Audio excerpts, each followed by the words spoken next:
kantor Bea Cukai di dekat lapangan golf situ. Bypass Rawamangun. Di situ kita kumpulkan yang namanya Panglima TNI, Panglima TNI. Kapolri, terus kemudian Sri Mulyani, Jaksa Agung di situ. Terus siapa lagi saya lupa, nanti lihat gambarnya ada. Oke, berarti Panglimanya Pak Gatot. Yes, waktu itu. Gatot Nurmantio. Kapolrinya Pak Tito. Yes. Menkyu Ibu Sri Mulyani. Terus Jaksa Agungnya Pak Prasetyo. yes, ya. Oke. Saya ada di situ, tangannya diginiin tuh. Maksud saya kita kirim sinyal, please be careful about this one. Apa komitmen mereka saat itu, Bang? Ya waktu itu kita sepakat untuk mengamankan pendapatan negara, gambar besarnya itu. Ya kan, makanya tangannya ditumpangkan gitu. Pencitraan juga dong Abang waktu itu. Dengan pencitraan aja nggak jalan, apalagi nggak dengan pencitraan. Gitu. Blu-ray ini, ya, itu setoran bulanan 7M loh Bang. Ada yang lebih kakap dari kasus Blu-ray ini? Pertanyaannya, it could be from the top, even presiden. Rawamangun ngeri, Rawamangun Priok ini cuma Rawamangun Priok. Lu belum bicara Belawan loh. Iya. Lu belum bicara Tanjung Perak ya. Iya. Lu bicara pelabuhan-pelabuhan yang lain. Percaya, cuma 11 orang ini. Mulai dari katakanlah dari Aceh sampai Papua. Lu jangan ketawa lihat gua dong. Di zaman Bang Saud, Pak Jokowi sebagai presiden tahu nggak situasi di Bea Cukai? Ibu Sri Mulyani tahu nggak? Dan apa yang mereka lakukan? Kalau nggak tahu dia salah besar. Tahu apa pura-pura nggak tahu? Mereka tahu sebenarnya, bisa dia cek sebenarnya. Hari ini jam 11 nanti kapal apa yang masuk, apa isinya di dalam. Dia kan harus tahu. Kalau nggak tahu aneh malah. Kan negara yang pengirim udah tahu SS code-nya berapa, di dalam itu ada apa aja gitu. Jelas tuh kapal masuk jam sekian, mendarat jam sekian, GPS-nya bisa dipantau, kapal ini sedang bergerak, posisinya terakhir di sini, masuk ini itu jelas. Bagaimana dengan orang yang tidak terdaftar itu? Dan itu banyak itu, underground ekonomi itu besar sekali. Kalau di kasus Noel kan ada Sultan Gatsu. Ya. Berarti ada Sultan Rawamangun juga dong? Aku nggak mau nunjuk nama ya, tetapi ada beberapa sultan yang kemudian yang dilantik oleh rajanya sendiri gitu ya. Kalau begini cara Prabowo menangani anti korupsi, tahun depan kita itu bahkan bisa jadi 30 indeks persepsi korupsinya. Bukan lagi satu kelas dengan Nepal, di bawah Nepal. Pedang pemberantasan korupsi yang saya bilang dipegang oleh presiden itu di pedang kalau hanya dipegang begini aja nggak takut orang. Itu memang harus ditebas.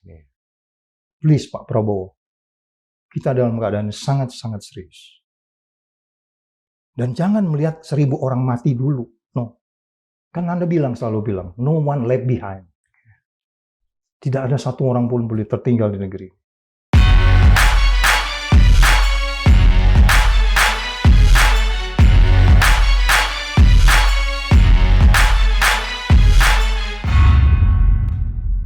Assalamualaikum warahmatullahi wabarakatuh. Sobat Madilog, Alhamdulillah Margi Syarif hadir kembali menemani Anda. Dan di episode kali ini, saya akan berbincang dengan narasumber terkait kasus OTT KPK di Direktorat Jenderal Bea dan Cukai Kementerian Keuangan. Ini terkait pengurusan kasus importasi barang di Pabeanan.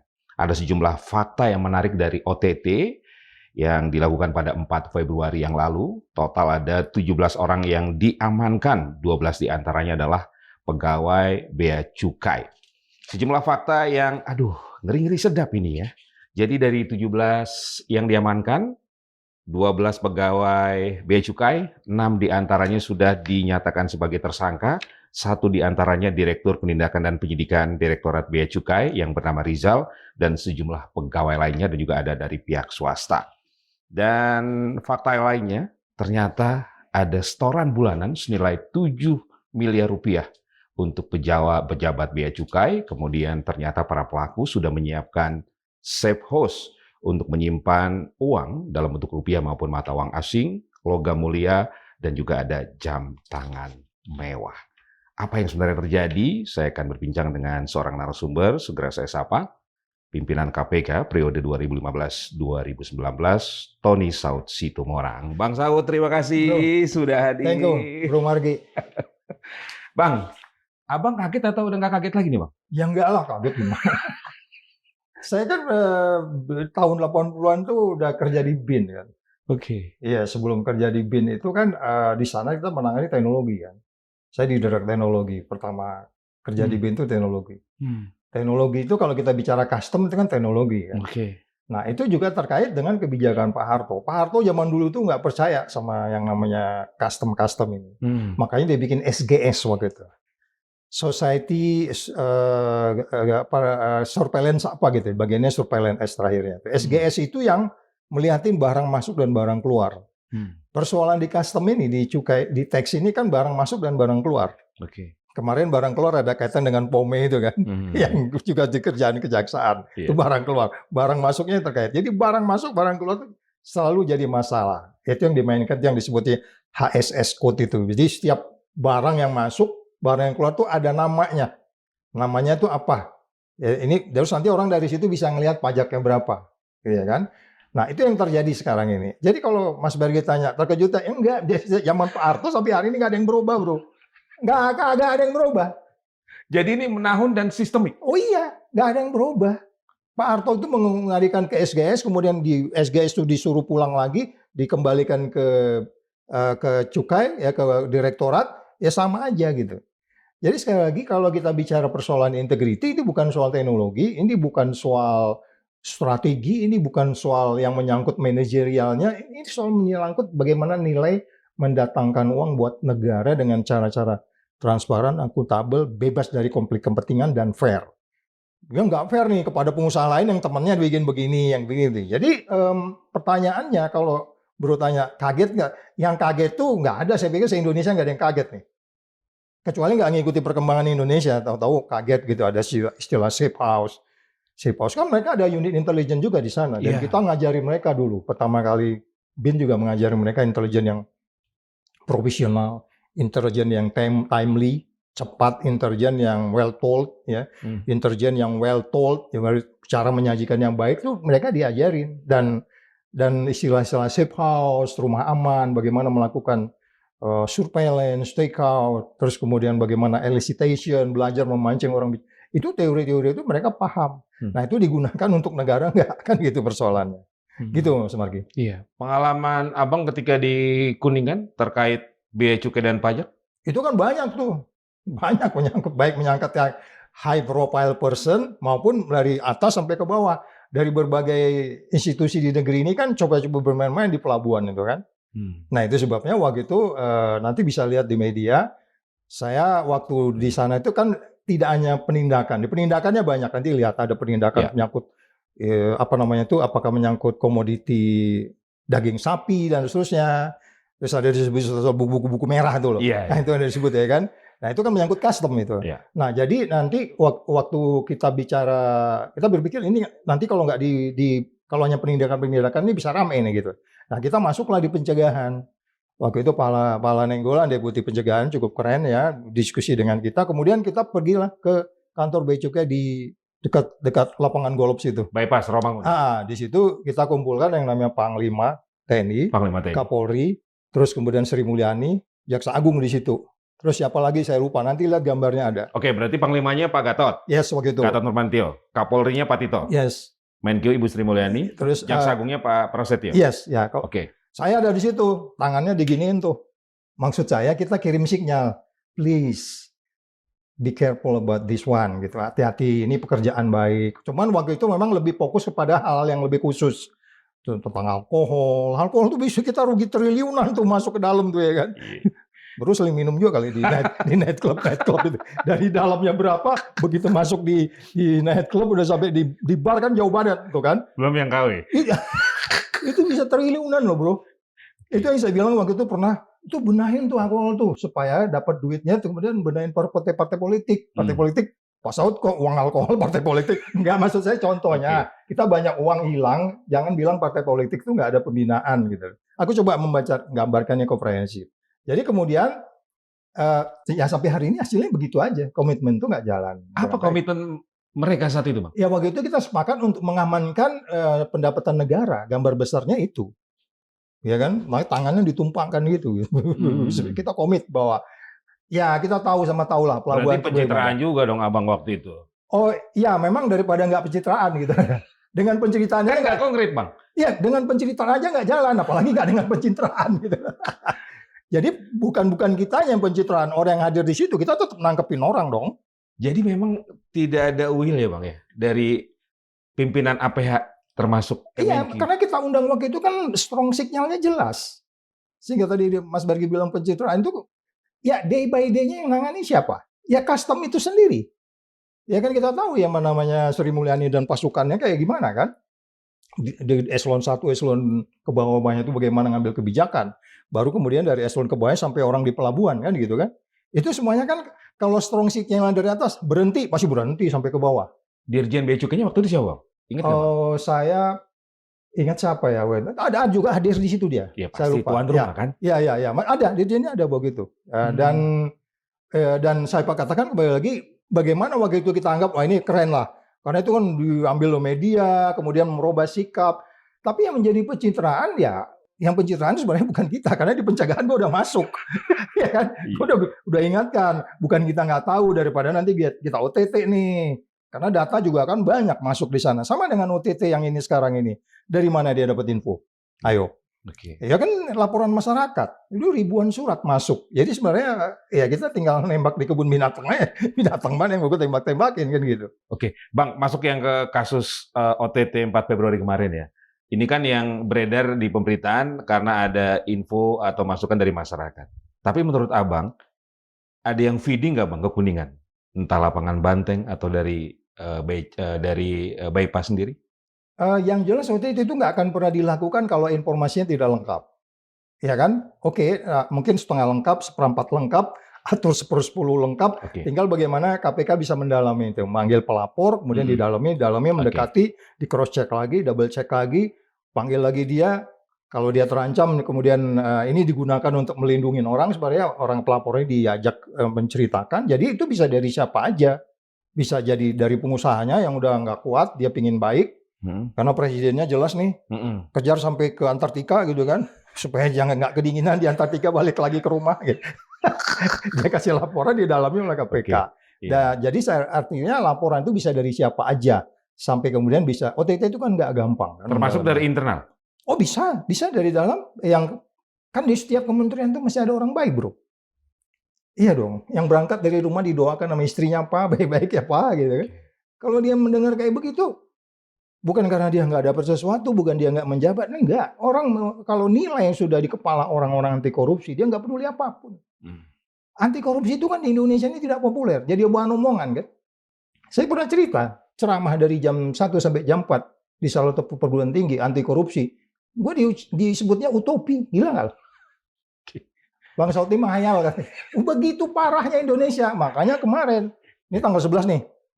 Kemarin tanggal 10 kita diumumkan, fix kita satu kelas dengan Nepal, indeks persepsi korupsi 34. Ya, oke. You can imagine. Oke, Bang, ini shock terapi yang dimaksud Pak Purbaya atau memang lebih jauh lagi? Karena kita tahu Dirjen Bea Cukai saat ini kan adalah orangnya Pak Prabowo kan, Pak Jaka Budi. Bang Saud melihatnya apa yang sedang digarap ini di? Ya, kita nggak bisa masuk atau saya mengingatkan kita jangan masuk ke hal-hal yang namanya populis, ya kan? Hal-hal yang kelihatan wah ini kan kita hidup di Indonesia udah lama bro. Bener nggak Bos Mergi? Lu jangan ketawa-ketawa aja loh. Bener nggak? Kita hidup di Indonesia ini udah lama, ya kan? Bukan baru kita jadi warga negara Indonesia. This is my country. I know very well, gitu kan? Jadi artinya kita jangan masuk juga yang disebutnya sebagai kebijakan kelihatan populis, kelihatannya, tapi nggak menggeser indeks persepsi korupsi. Makanya kemarin tadi malam setelah dapat indeks persepsi 34, saya bilang kalau begini cara Prabowo menangani anti korupsi, tahun depan kita itu bahkan bisa jadi 30 indeks persepsi korupsinya. Bukan lagi satu kelas dengan Nepal, di bawah Nepal. Beberapa penyidik bilang nggak gua, Bang, kayaknya 27 malah Bang katanya. Jadi artinya kita jangan masuk ke hal-hal yang kelihatan seperti wah, tetapi dia nggak sustainable gitu loh untuk melakukan pemberantasan korupsi. Abraham Samad sudah bilang ke Presiden waktu ketemu kemarin, please kembalikan undang-undang KPK, kembalikan Nopel bila perlu, buat lagi 4 kewajiban PBB itu illicit enrichment swasta, kemudian pencucian perampasan aset dan seterusnya, itu jalan nggak? Jadi kalau ditanya tadi, ini ada orang Prabowo, we are not talking orang Prabowo atau tidak orang Prabowo. Almost the same, once dia masuk ke lapangan, dilihatnya sistem begitu kumuh, dia hanya ibaratnya memindahkan ruangan ini ruangan kumuh nih, dia hanya memindahkan kamera dari sini ke sini, tapi yang dilihat tuh ruangan kumuh itu. Itu yang terjadi sama Purbaya. Dan itu bisa terjadi dengan Dirjen ini, pindah-pindah, tapi kumuhnya tidak dibereskan. Jadi artinya, saya nggak pernah masuk di hal-hal yang kelihatan wah.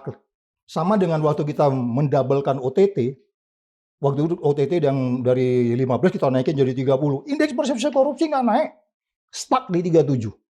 Tahun berikutnya baru naik ke 40 gitu. Jadi maksudnya gini, tuh kan Pak Saud di OTT nggak naik. Iya di OTT aja nggak naik, apalagi nggak di OTT gitu loh. Jangan dibalik mikirnya gitu. Jadi jangan juga berhenti ini. Oh kalau gitu Pak Saud, KPK berhenti aja dong, gak usah lakukan OTT. Enggak, diginiin aja nggak turun, apalagi nggak diginiin gitu. Cara mikirnya jangan salah. Kita nggak menghargai, kita apresiasi KPK. Kita apresiasi anak-anak itu nggak gampang bro, ngikutin OTT itu salah tangkep lu. Jadi urusan lo tidur nggak tidur juga mereka itu. Ya kan bahkan yang di Depok kemarin sampai kejar-kejaran kan gitu ya. Ya jadi artinya kalau kita kembali ke persoalan bagaimana ini saya katakan populis, please jangan masuk di jebakan itu. Kita udah masuk dulu tuh wah banget tuh. Saya self correctionnya cukup tinggi loh. Dengan ICW saya sering ngobrol dengan mereka. Apalagi yang perlu saya lakukan. Nah, jadi artinya Dirjen oke silakan Anda punya passion di situ. Anda orangnya presiden. Anda diperintahkan ngejar sampai ke Afrika, sampai ke Antartika, ya kan? Jangan kedinginan. Kalau ke Afrika jangan kepanasan kan gitu kan? Kan? Jadi jangan masuk angin istilahnya begitu. Jadi sekali lagi saya nggak skeptik ya. Tetapi kalau cara ini hanya untuk populis-populis saja, tahun depan kita turun ke 30 bisa indeks persepsi korupsi. Baik. Bang Saud, ada yang lebih kakap dari kasus Blu-ray ini? Kalau by definition kan korupsi itu kan definisi sederhananya adalah kekuasaan yang disimpangkan. Emang kita berdua punya kekuasaan apa bro? Menyimpangkan apa? Lo sama gue menyimpangkan apa hari ini? Kita kekuasaan kagak punya. Ya, yang menyimpangkan itu yang punya kekuasaan. Pertanyaannya, it could be from the top, even presiden bisa terjadi itu. Kita kan sudah ngalami 10 tahun belakangan ini, ya kan kemana-mana masih bisanya, gua masih bertempur di kecamatan ya masih bisa ngomong kayak gitu dia, ya kan? Jadi artinya apa yang bisa kita lihat, even sudah sangat transparan ada perilaku korup, kita tinggal hanya membuktikan kemudian bawa ke pengadilan karena prosesnya nggak jalan. Sebenarnya kan due process of law-nya harus jalan. Jadi sekali lagi kalau bro tanya saya, apakah orang from the top? Ya kita harus melakukan due process of law. Penyidiknya harus terbuka. Penyidiknya harus mampu even itu sampai ke tempat orang yang paling atas. Entah itu orang politik, eksekutif atau legislatif. Nah itu sebabnya kita kan hopeless karena KPK-nya masih di bawah pemerintah. Ya itu kita bilang kembalikan. Kalau kembalikan dulu nggak peduli. Kita masukin semua kan begitu kalau buktinya cukup.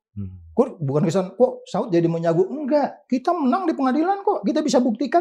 Nah, bagaimana ini membawa ke pengadilan sehingga kemudian orang yang paling atas bisa tersentuh, atau paling tidak kita jadi berubah, kemudian pertumbuhan ekonomi bisa di 8%, indeks persepsi korupsi bisa di atas Malaysia. Malaysia naik 2 loh. Dari 50 ke 52 dia sekarang. Dia menuju seperti Amerika sekarang. Walaupun Amerika turun ya. Amerika turun ke 60 berapa gitu. Tapi Malaysia itu naik pelan-pelan tuh. Kemarin 50, dia kemarin diumumkan naik ke 52. Kita turun ke bawah, orang Malaysia ngetawain kita nih. Ini suku kita ini sama nih. Orang Delhi sama orang Semenanjung Malaysia sama. Melayu. Gimana kawan tuh tak naik, awak turun tuh, awak naik. Oke. Bang Saud, saya jadi ingat apa yang pernah disampaikan oleh Pak Purbaya ketika atau seusai melakukan pertemuan dengan Jaksa Agung ST Burhanuddin.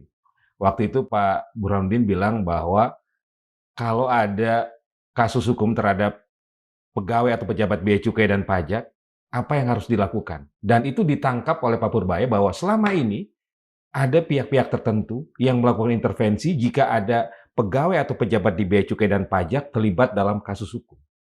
Itu, ya, terus pertanyaannya? Iya, apakah itu memang yang terjadi selama ini? Artinya APH sulit masuk jika menyangkut ada kasus-kasus di bea cukai dan pajak. Ya artinya Purbaya sudah mulai memahami di dalam kan. Itu kan detail banget ya bikin statement kayak begitu. Kalau memang ada sebenarnya detail-detail orang-orang yang punya potensi terkait dengan melakukan intervensi, itu yang kemudian harus diselesaikan dong. Jadi tapi tanpa kita juga harus terframing itu dulu, masuk aja ke kasusnya. Nanti waktu kasusnya didalemin itu kan bunyi orang-orang itu. Sama dengan waktu buku merah itu kan, kita main kan terus kelihatan muncul siapa-siapa yang bermain di situ gitu. Jadi jangan beranggapan kemudian terjadi sesuatu yang kemudian kita tidak bisa buktikan. Ini kan bicara penegakan hukum. Penegakan hukum itu due process of law. Itu harus jelas ya kan. Apa siapa bagaimana dan seterusnya. Baru kemudian jelas pasal-pasal yang diambil. Karena politik kan sesuatu yang terpisah, walaupun itu sangat terkait, ya kita paham dalam perspektif politik, ya kan? Kalau di perspektif hukum kan itu kita harus buktikan. Jadi sekali lagi, bisa nggak dibuktikan? Saya bilang syaratnya benerin dulu KPK-nya. Kembalikan mereka seindependen mungkin, tambahin orangnya, baru kemudian mereka bisa melihat bagaimana kita bisa membawa perubahan di negeri ini. Kalau enggak, ini cuman, ya saya bilang tadi, ini hanya cuman gimmick, ini hanya cuman kelihatan wah di tempat lain, tapi yang ditangkap 11 orang ini, apa Bro Margi percaya? Cuman 11 orang ini, mulai dari katakanlah dari Aceh sampai Papua. Lu jangan ketawa lihat gua dong. Lu ketawain negeri lu, Bro. Jadi ngeri nih Bang ya? Ini ngeri. Rawamangun nih ngeri ya? Rawamangun Priok ini cuma Rawamangun Priok. Lu belum bicara Belawan loh. Iya. Lu belum bicara Tanjung Perak ya. Iya. Lu bicara pelabuhan-pelabuhan yang lain. Ya kan? Nah kalau kita bicara teknologi apa yang belum dipakai? Makanya saya bilang kemarin, ini kan kemarin kalau dia masuk di HSS Code, kemudian ketika dia masuk diajukan, kenapa HSS Code ini bisa berubah? Dari yang namanya POME itu tadi itu, minyak apa itu untuk barang keluar ya, dalam kaitan barang keluar. Ini bukan ini kan kaitannya barang masuk nih, sama dengan barang keluar masuk, permainannya sama. Ada ya. Jalur hijau, ada jalur merah Bang? Ya itu kan, ya kan. Kalau yang kemarin tuh ada barang sisa minyak sawit segala macam itu yang disebutnya POME itu kan, itu ada HSS Code-nya juga sejak tahun 90 udah dimasukkan itu, sudah bahwa itu barang minyak, sisa dari minyak yang bisa digunakan untuk apa. Kemudian itu padahal itu sebenarnya ternyata CPO. Jadi berbeda kan harganya kan. Nah, itu kan bisa dicatat, Bro. Dicatat resmi. Kemudian siapa yang merubah catatan itu? Kemudian orang bicara yang namanya teknologi blockchain. Hampir tiap hari orang ahli itu bicara blockchain. Cortex itu nggak ada 1/10-nya dari blockchain.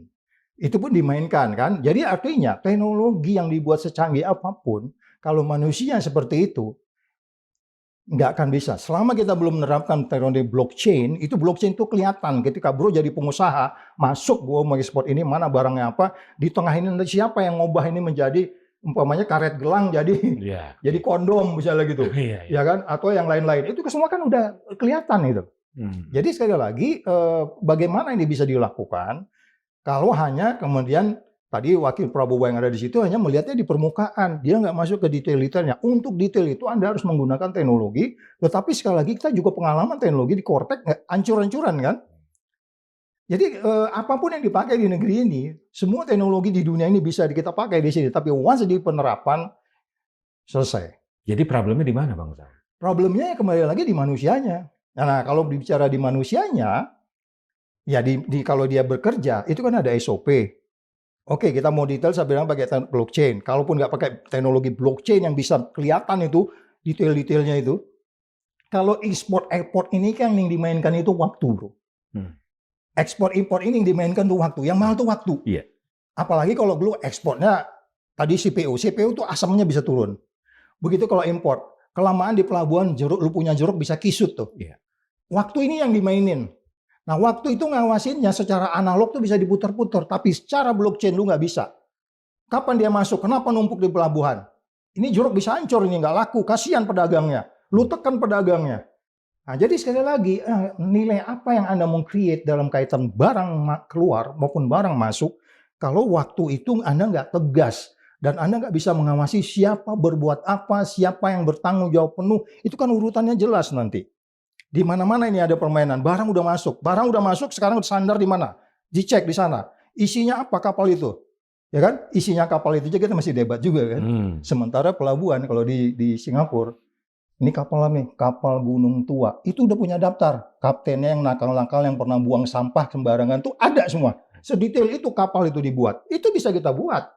Jadi sekali lagi saya katakan kembali lagi bahwa teknologi yang ada kita ini kita pakai, tapi tidak digunakan karena persoalannya di integritasnya. Gitu.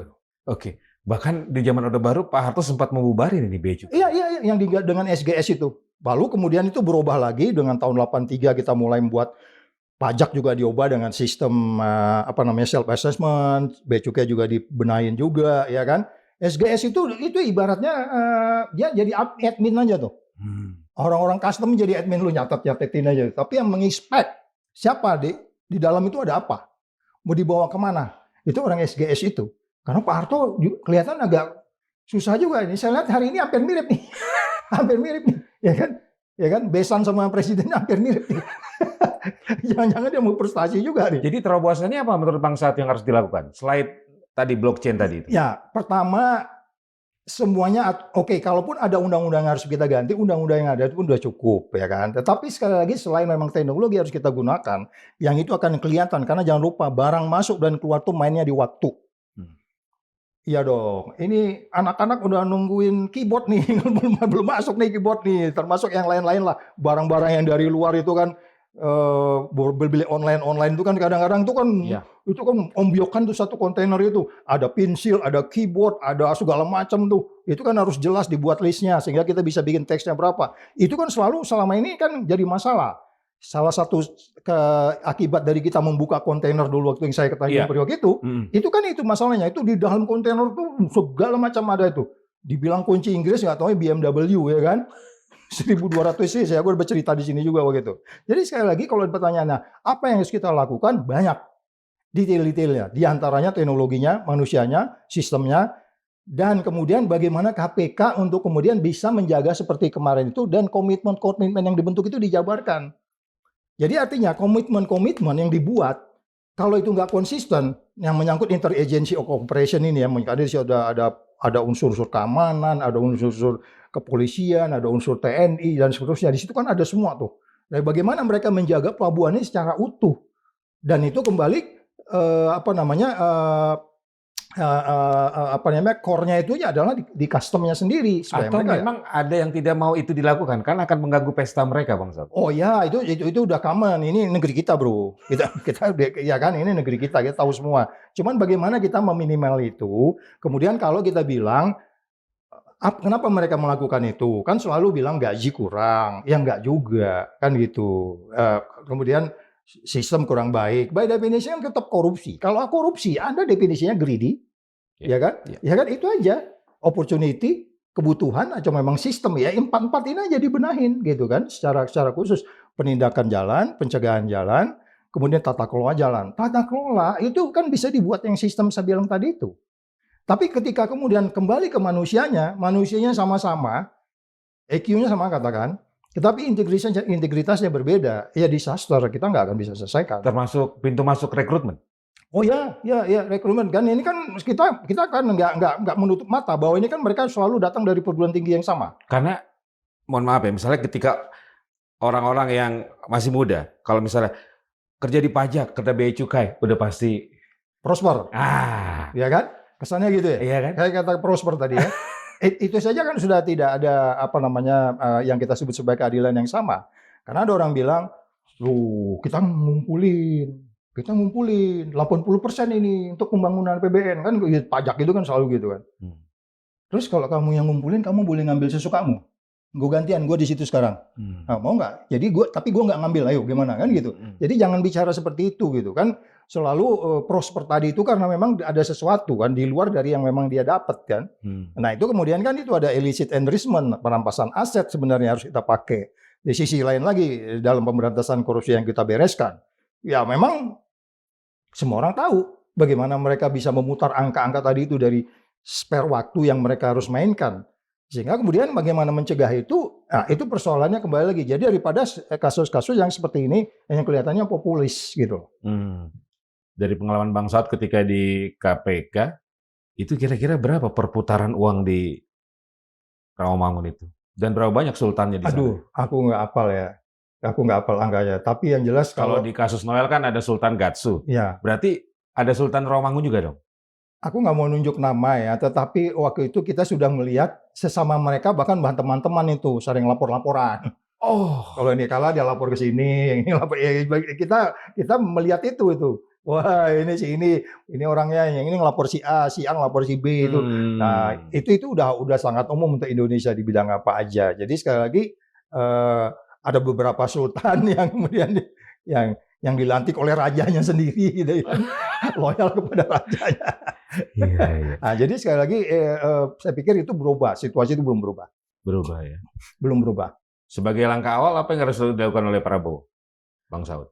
Saya pikir Mr. President, please with all due respect ya, saya pikir karena ini adalah pendapatan negara, dan ini merupakan satu cara bagaimana kita menegakkan kan cukai dan pajak ini kan gambaran dari banyak hal. Iya. Kedisiplinan nasional, cinta tanah air, pembangunan Indonesia, sustainability. Jangan lupa ini sustainability karena ini menyangkut modal, menyangkut uang, menyangkut waktu, ya kan? Menyangkut waktu yang cukup di zaman era sekarang ini, di era global ini, bahkan kita hari ini membeli apakah itu instan, kalau kita beli di toko media online, itu jelas barang nyampe ke rumah saya tanpa tertukar barangnya. Tetapi ada juga orang-orang yang bisa bermain di situ, yang harusnya ngirim sistem lengkap dengan ini tidak lengkap. Jadi artinya secanggih apapun dilakukan, tetap aja akan ada permainan-permainan. Tapi jangan lupa risknya cukup besar. Hari ini risikonya cukup besar kalau kita tidak menyangkut yang kita sebut sebagai integrity. Makanya Anda harus masuk ke detail-detail. Pegawai custom yang celengak-celengek segala macam itu, ya udah diusir-usirin semua gitu. Kode etiknya harus main. Kalau Anda mau ketemu di kantor. Sekarang dengan blockchain Anda nggak perlu ketemu. Kamu inspect bahwa dia ngekspor tikar plastik ke Thailand. Pabriknya dicek, koordinasi dengan perindustrian, benar nggak tikar plastik. Tikar plastiknya dari mana? Sehingga kita bisa pastikan tikar plastik yang 300 kontainer ini nyampe ke Thailand tanggal sekian jam berapa. Bagaimana pelabuhan dan seterusnya. Begitu juga barang masuk. Kalau ada daging sapi dari New Zealand, 3 kontainer nyampe ke sini, benar nggak daging sapinya? Di dalam itu ada yang lain lagi nggak? Itu semua bisa dilihat. Terus kenapa kapal udah bersandar kok susah banget gini? Terus kemudian kenapa itu ngantri antara kontainer dengan supir forklift? Detail-detail itu antum harus masuk, bro. Kalau nggak you lose your gun. Siapa yang mengawasi institusi itu? Pertama memang Presiden udah menginspirasi, tapi kenapa tiap hari dia harus ngomong kejar ke Antartika? Di internal kan ada inspektorat. Oh yes, kita tahu inspektorat kayak gimana kan? Ya kan? Kita tahu inspektorat harus mengawasin itu. Jadi kan? mereka pemain yang leluasa ya? Pemain yang berseragam dan difasilitasi oleh negara? By definition memang begitu. Karena dia memakai sistem yang ada di negara kan? Dia bekerja dengan sistem kan? Cuman sistem itu dipakai untuk kepentingan kelompok tertentu kan, kelompok-kelompoknya dia kan. Kan ini kelompok-kelompok banyak nih. Kelompok umur, kelompok tahun, kelompok perguruan tinggi, kelompok ini ada kelompok-kelompok kayak gitu. Kita nggak bisa meniadakan itu gitu. Karena itu menyangkut kepercayaan. Korupsi itu kan menyangkut kepercayaan. Once you korupsi 10 orang, masa lu masukin orang-orang yang nggak lu percaya? Bagaimana percayaan bisa muncul? Pertama latar belakang sama. Mungkin sesama angkatan, ya kan? Angkatan sekian, alumni dari yang sama. Itu kan soal kepercayaan, bro. Oke, mungkin dia ada berubah sedikit, metode pendekatan, penggalangan, jadi antar perguruan tinggi, antar generasi, antar angkatan itu bisa terjadi. Tapi orkestrasinya itu lama kan. Ini orang kan pengen cepat aja. Gimana, bro? Udah itu teman angkatannya semua kerja tuh, mainkan aja semua, gitu kan. Jadi sekali lagi, detail-detail seperti itu kita nggak masuk. Penyidik itu hafal yang begitu-gitu. Nggak sulit ngikutinya. Bang, Abang ada estimasi nggak kira-kira berapa angka kebocoran pemasukan negara dari praktek-praktek ini di Bea Cukai? Saya nggak angka persis, to be honest, nggak sampai ngitung itu. Tetapi by definition, gampang. Kalau Anda bicara APBN itu berapa persen diselewengkan, APBN itu berapa, itu kan itu cerminan dari perilaku kan. Indeks persepsi korupsi kita hari ini 34 sekelas Nepal kan. Fix sekelas Nepal. Anda ragu lagi di situ bahwa di semua tempat ini terjadi penyelewengan. Karena indeks persepsi korupsi itu menyangkut cara menjalankan hukum, cara menjalankan organisasi, cara menjalankan persaingan, cara menjalankan audit. Ya kan? Itu semuanya, jangan angka 34. By definition tuh bisa hilang 70% lah bro. Kalau main statistik. Ya dong. Kan 34%. Kan secara statistik gitu. Jadi angka kita 34, 70 itu gone. Hilang. Itu statistik, kita bisa berdebat itu tentang itu. Makanya Amerika juga kan nggak tinggi-tinggi amat, ya 70 tahun ini dia 70 berapa gitu, atau 60 berapa. Singapura 80. Lu tahu efisiensi di Singapura kayak gimana? Lu buang puntung rokoknya dihukum gitu kan? 70% hilang, tapi pajak rakyat dinaikin terus. Nah, di starternya di situ. Jadi orang ngedumel. Ini gue kasih untuk siapa? Jadi orang tuh yang saya bilang tadi cinta tanah air tuh apa? Nah, jadi yang lu maksud rakyat lu bahagia itu apa dong? Ya kan? Nah, jadi sekali lagi saya katakan kembali lagi, instrumen custom dan tax ini jangan dianggap remeh. Ini lambang dari kalau memang mau dibenahin dari sini, karena ini biaya kehidupan kita. Kalau itu lu benahin, baru yang lain kita bisa benahin yang lain. Dan itu pintu kedaulatan juga, Bang ya? Oh iya dong. Karena bisa Oh, iya. jadi barang-barang yang berbahaya bagi Yes. negara dan rakyat bisa masuk juga. Absolutely. Karena ada permainan itu. Kita belum bicara pelabuhan-pelabuhan ilegal loh. Ya. How can you control pelabuhan ilegal tuh? Pelabuhan-pelabuhan yang masuk dari yang di katanya tuh balpres segala macam itu, ya kan? Bagaimana Anda bisa mengontrol itu? Gini baru kita yang masuk formal, Bu. Jelas tuh kapal masuk jam sekian, mendarat jam sekian, GPS-nya bisa dipantau, kapal ini sedang bergerak, posisinya terakhir di sini, masuk ke ini, itu jelas. Bagaimana dengan orang yang tidak terdaftar itu? Dan itu banyak itu, underground ekonomi itu besar sekali. Jadi kalau Prabowo hanya bicara sesuatu yang di permukaan, tahun depan indeks persepsi korupsi kita bukan naik, turun ke 30. Jadi 70% lo hilang sebenarnya. Bang, karena sudah menaun dan sistemik, jika Pak Purbaya katakan akan melakukan pembenahan, akankah ada perlawan internal? Ya enggak dong, yang melawan orang untuk menegakkan keadilan, kebenaran, dan kejujuran kita harus bela. Yang jadi masalah adalah kalau Anda tidak transparan, Anda tidak akuntabel, Anda tidak bebas konflik kepentingan, dan Anda tidak fair di dalam melaksanakan ini. Jangan lupa banyak importir, banyak juga eksportir. Apakah itu diberlakukan bersama? Eksportir importir ini jangan dipukulin, bro. Jangan-jangan baju gue ini juga nggak ada kalau importir nggak bekerja, benar nggak? Nah, jadi mereka jangan disalahin juga gitu loh. Salah. Aku udah belajar di strategic management. Pandangan aku tuh separuh badan saya penegak hukum, satu lagi tuh bisnis ekonomi. Jadi harus lihat balancing di situ gitu. Jangan hanya dipukulin aja. Oh kerjanya pengusahanya cuma nyuap aja, kagak. Pengusaha itu mereka juga mau benar sebenarnya iya ya. dong, gimana kita sama... Tapi karena dibuat harus praktek kayak gitu, mau nggak mau ngikut. Yang gue sering kali kasih contoh ini di beberapa podcast, ini ibarat mobil ganjil genap, bro. Bro, mobil ganjil berani nggak digenap nih? Nggak patuh kan? Iya. Ya bagaimana pemerintahnya? Padahal kita disuruh bayar mobil STNK itu 1 tahun loh. Iya. Lu hanya boleh pakai itu setengah tahun. Lu patuh kan? Patuh. Jadi rakyatnya gimana pemimpinnya?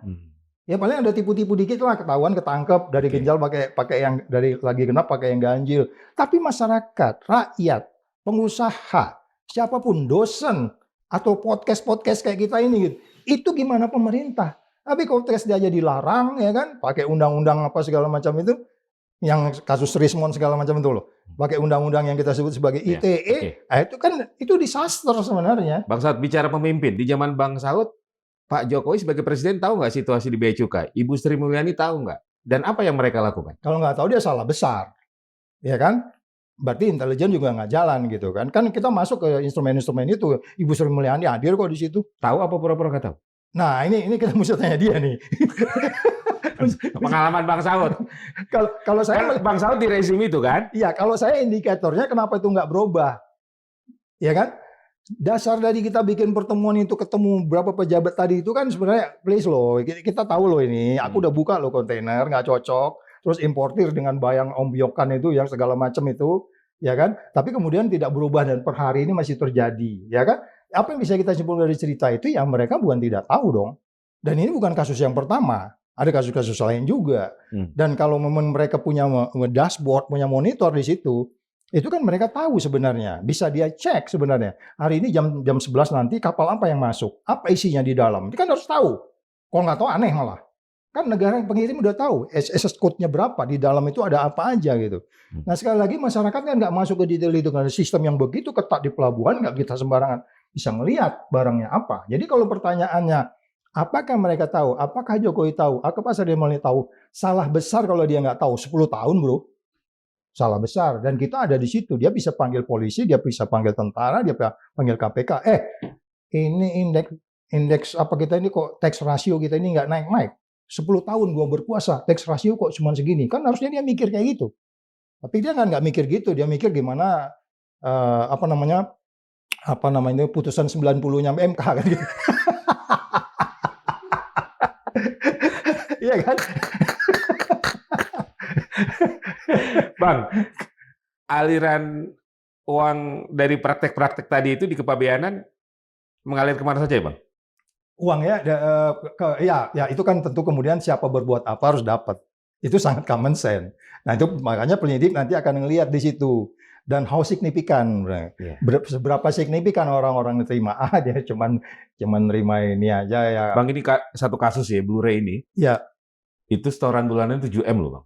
Gede banget. Ya artinya tuh kalau... Ini baru satu kasus kan? Ya. Terus habis baca ini bro, kita scroll tuh TikTok.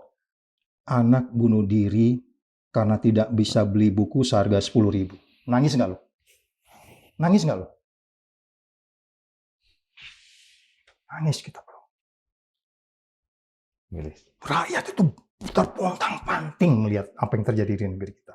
Sementara ada pejabat yang mendapat setoran miliaran per bulan. How can you define that you are adil? Ada seorang mahasiswi yang berprestasi harus mencuri. Yang kemarin ada kegila stroke 1 orang. Hanya jual tisu. Apa itu karena anak males enggak? Bawa makan siang untuk ibunya. Ini serius negeri ini. Please Pak Prabowo. Kita dalam keadaan sangat-sangat serius. Dan jangan melihat 1.000 orang mati dulu. No. Kan Anda selalu bilang, no one left behind. Tidak ada satu orang pun boleh tertinggal di negeri. Punya atau tidak punya KTP. Banyak orang tidak punya KTP. Karena nggak mampu bikin KTP, nggak punya rumah. Karena lu bikin KTP harus ada kartu keluarga. Benar nggak? Masih banyak, bro. Dan Pak Prabowo sudah tahu karena udah dari dulu bocor. Ya, itu statement dia. Tapi kan dia berhadapan dengan banyak hal. Kita bisa paham bahwa terkesan masih omon-omon. Kita jangan marah juga, dan kita semua kalau kita bisa omon-omon buat kalau orang lain nih, orang Amerika bilang itu termasuk Mas Mergi dan saya dong. Kita masih omon-omon. Angka 34 itu kan bukan angkanya presiden. Iya. Angka kita semua. Iya. Sebagai bangsa. Oh iya. Tapi kan kita nggak bisa ngelawan. Kalau you punya SIM habis, ya gimana menyelesaikan? Mau cepat, selesaikan juga dengan cara cepat kan? Nah jadi artinya kita semua dihadapkan pada posisi itu. Jadi kebijakan utama itu adalah pedang pemberantasan korupsi yang saya bilang dipegang oleh presiden itu dipedang kalau hanya dipegang begini aja nggak takut orang. Itu memang harus ditebas. Even you punya teman sendiri. Caranya dengan tadi itu mengembalikan undang-undang KPK. Iya. Oke. Bang Saud, selain bea cukai, mana lagi yang harus dibereskan dan menjadi prioritas utama dari Pak Prabowo terkait kebocoran uang-uang negara ini? Ya kan selalu setelah kita mengamankan pemasukan, ya tentu pengeluaran. Kalau kita bicara pengeluaran sekarang ini kan kita tuh banyaknya konsumsi. Merah putih itu konsumsi. Poster produksi apa yang mau dihidupkan di situ? Coba dilihat nanti. Kita udah punya pengalaman KUD, gedung KUD. Ya kan, amburadul gedungnya. Sampai sekarang nggak tahu gedungnya. Kerjaan gua tuh tahun 80-an tuh, ngintelin gedung KUD, disuruh perintahkan gue, oh lihat tuh gedung KUD di desa-desa itu jadi nggak ambrol semuanya. Itu konsumsi. Kemudian MBG, itu konsumsi. Sampai kita punya utang banyak. Ya kan? Bagaimana itu bisa diatur kembali lagi? Jadi sektor konsumsi itu sebenarnya yang harus lebih kepada persoalan kedua, karena Anda harus produksi dulu dong. Ketika pohon mangga Anda tidak berbuah karena dia berbuah sustainable, Anda punya pohon yang lain nggak? Kita punya tanah terbatas, Pak Taut saya bilang, kita bicara republik, perorangan iya tanahnya terbatas. Tetapi kemudian kalau kita bicara hanya konsumsi, sektor produksinya jalan. Karena di sektor produksi itu akan muncul kreasi, akan muncul inovasi, akan muncul persaingan, fair persaingannya dilakukan. Dan makanya sebabnya kalau di pertanyaan tadi Mas Mergi tanya, apalagi yang harus dibenahi, semua sektor produksi kita. Apakah itu yang berteknologi tinggi? Apakah itu pertanian yang klasik? Ya kan? Kalau kemarin kan orang masih berdebat soal CPO, kelapa sawit, karena oksigennya dari daun yang sama gitu. Orang berdebat. Anda pakai teori yang itu, Anda juga harus pakai teori ekologi dong. Bahwa kalau kelapa sawit terus, tentu akan terjadi longsor dan seterusnya. Padahal pada hari ini, detail-detailnya kita hari ini stop menebang satu pohon pun per hari ini. Karena untuk satu pohon yang besar segede itu butuh ratusan tahun, puluhan tahun. Jadi artinya kalau sekarang ini kita masih mau berproduksi, karena kita tetap jangan lupa produksi dan konsumsi, dengan yang ada sekarang aja pun kita sebenarnya mengelolanya sudah cukup baik. Jadi jangan cerita ekstensifikasi, kita bicara intensifikasi, itu teori lama, teori Pak Harto tuh. Ya kan? Jadi bagaimana sebenarnya kita bisa membalancing ini, baru dari sana kemudian kita masuk ke gambar yang lebih besar, bahwa kemudian negeri ini ada perubahan. Ini kan nggak ada perubahan, Bro. Ada perubahan tapi lebih buruk. Sudah terbukti 37 indeks persepsi korupsi. Per hari ini 34. Coba dijelaskan. Perubahan apa yang terjadi di negeri ini? Emang orang yang nilai-nilai indeks persepsi korupsi 34 jadi 37 dia 34 itu orang gila semua. Bro, tolong jelasin bro, itu orang gila semua tuh. Orang dendam sama kita atau asing-asing itu tadi. Mereka nggak ada kepentingan kan? Iya, apa penting apa bunga asing-asing? No. Itu dia pengen Indonesia ini adil. Gua ngimport CPO nggak ketipu, keasamannya nggak tinggi karena lama numpuk di pelabuhan, ya kan? Gua nggak ribut kalau memang kau mau bawa ke pasar modal. Ini ribut BEJ dengan apa namanya itu, dengan posisi OJK segala macam. Itu kan cerminan bobroknya ekonomi kan? Iya dong. Iya. Itu cerminan. Jadi Anda jangan marah di situ. Itu cerminan. Nggak ada cerita kayak begitu. Orang berantem antara yang ngerja di pasar dengan yang ngawasin pasar. Padahal pasarnya yang kumuh. Ini berantem nih 2 orang nih. Ya. Itu kok kumuh? Itu fasilitasnya infrastruktur kan pemerintah. Ya. Nah ini kemudian kita harus benahi. Dari tadi kita fokus ke eksekutif nih. Bang Saud belum nyinggung parlemen nih. Apa yang bisa dilakukan parlemen? Bro, ini kan negeri kita. Biasanya narasumber tuh bicara itu lebih tahu yang nanya. Jurnalis senior loh bro. Apa? Parlemen harus apa? Ini kan Bea Cukai juga salah satu partner kerjanya. Sekarang kita balik, saya di situ. Bro jawabnya apa? Ayo. Abang kan pernah di kekuasaan kan, ya kan, gitu loh. Jadi apa harapan abang ke parlemen nih? Karena kan dari tadi yang kita koyok-koyok eksekutif terus nih kan. Tolong jelaskan sama saya. Legislatif. Per hari ini indeks persepsi korupsi kita 34 itu sekelas Nepal itu varietas demokrasi. Tadinya 22 memang. Dia naikin 1 nih tahun ini. Varietas demokrasi. Kan dirata-ratain 9 institusi itu. Keluarlah angka 34 itu. Per hari ini kemarin tanggal 10 diumumkan. Varietas demokrasi mengumumkan entah mungkin kita ini gimana naik 1. Jadi 23. Cara lu menjalankan demokrasi 23. Komponen demokrasi itu menurut dia adalah bagaimana KPU, bagaimana partai politik, bagaimana kaderisasi, bagaimana kode etik, bagaimana egalitarian di partai politik. Berani nggak orang parlemen ngomong kalau nggak izin ketua partai politik? Korea itu. Hah? Ini ada ribut orang tepuk tangan kemarin. Anggota DPR-nya malah marah-marahin Abraham Samad. Apaan sih lu suruh ganti Kapolri? Itu mana menyerang pribadi.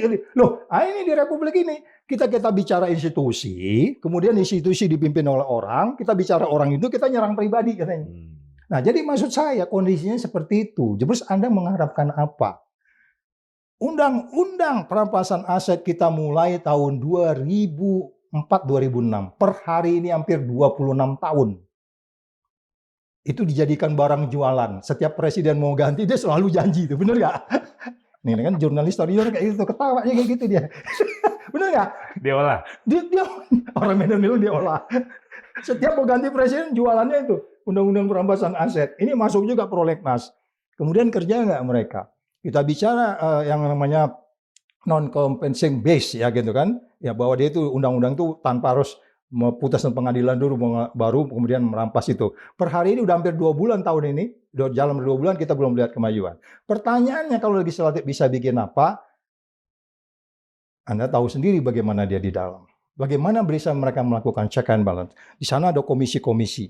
Komisi yang menyangkut ini, bukan mereka nggak tahu detail-detailnya. Mereka tinggal panggil RDP, jelasin ini di luar yang di permukaan rakyat bilang apa, kelihatan di bawah permukaan yang tidak detail juga ada. Ya. Mereka juga punya accessibility untuk melihat sebagaimana kondisi di keuangan kita, bagaimana di kehutanan kita, bagaimana di pertambangan kita. Mereka tahu kok semuanya. Kalaupun nggak tahu salah betul, karena punya staf ahli di setiap DPR. Dia bisa kirim orang.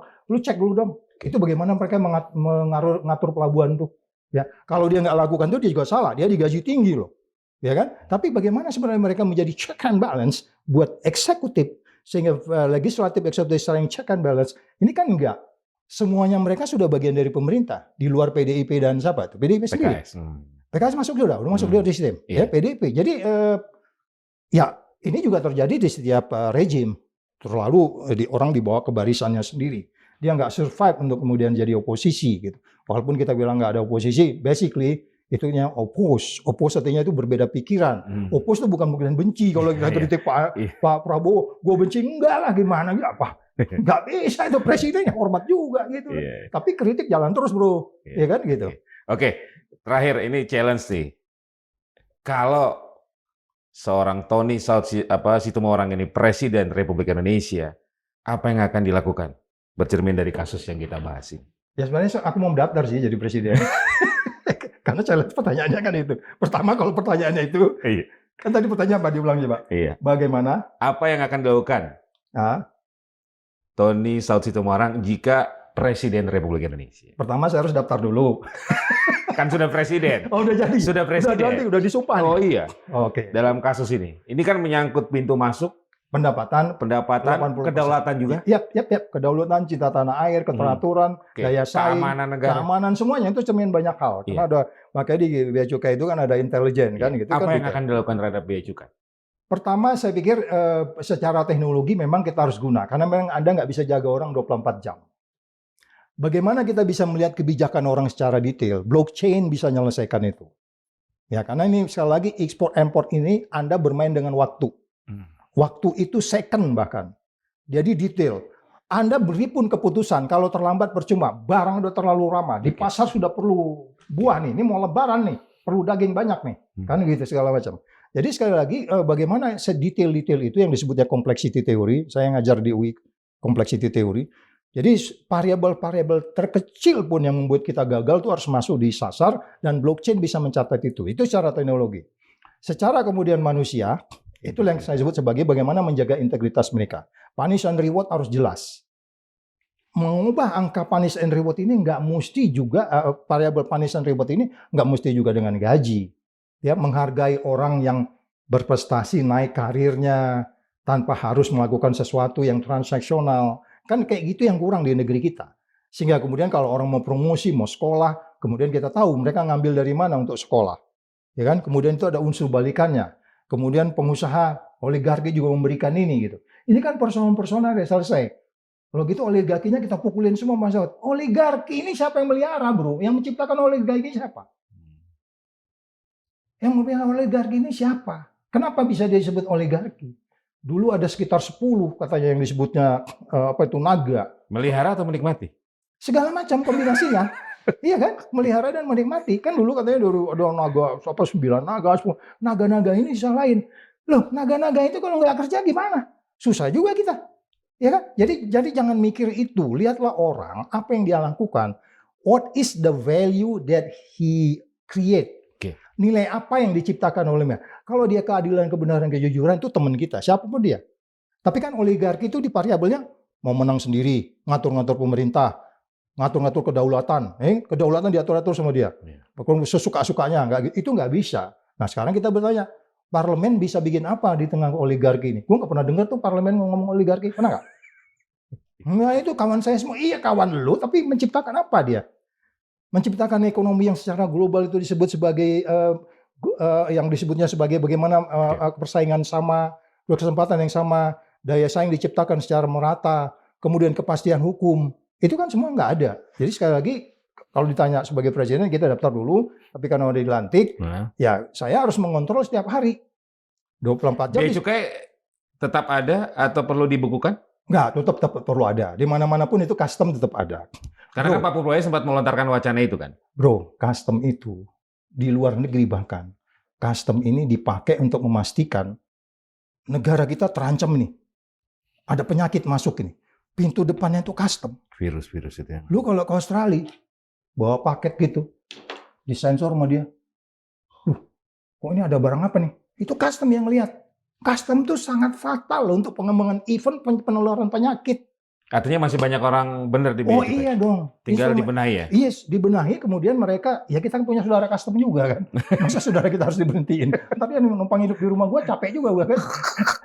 Iya dong, sama dengan polisi saudara kita juga ya polisi. Oke. Iya kan? Tentara saudara gue juga tentara gitu, abang gue malah tentara gitu. Jadi jangan dilihat, maksudnya kita mencintai dia bukan kemudian jadi KKN. Tapi kita tahu apa yang dia perbuat, apa yang dia dapat, bagaimana dia menata karirnya. Secara detail, bukan hanya kata media gitu loh. Jadi sekali lagi, bagaimana kemudian menjaga mereka, kemudian mereka bekerja, menciptakan nilai untuk Indonesia yang indeks persepsi korupsinya 80 atau dalam tempo dekat rupanya bisa di atas Malaysia, itu banyak extra effort yang harus dilakukan gitu. Baik, terima kasih Bang Saud. Sobat Madilog, demikian perbincangan saya bersama Tony Saud Situmorang, pimpinan KPK periode 2015-2019 yang sudah memberikan gambaran pengalaman dan juga analisanya terkait kasus yang terjadi di Direktorat Jenderal Bea dan Cukai, di mana tim penyidik KPK beberapa hari yang lalu melakukan OTT terhadap 17 orang dalam kasus dugaan suap importasi barang di Kepabeanan. Nilai yang disita mencapai 40,5 miliar rupiah dan sudah ada 6 orang yang dijadikan tersangka. Satu diantaranya adalah pejabat di Bea dan Cukai. Semoga bermanfaat. Saya Margi Sari pamit. Wassalamualaikum warahmatullahi wabarakatuh. Bang Saud, terima kasih, Pak. Terima kasih.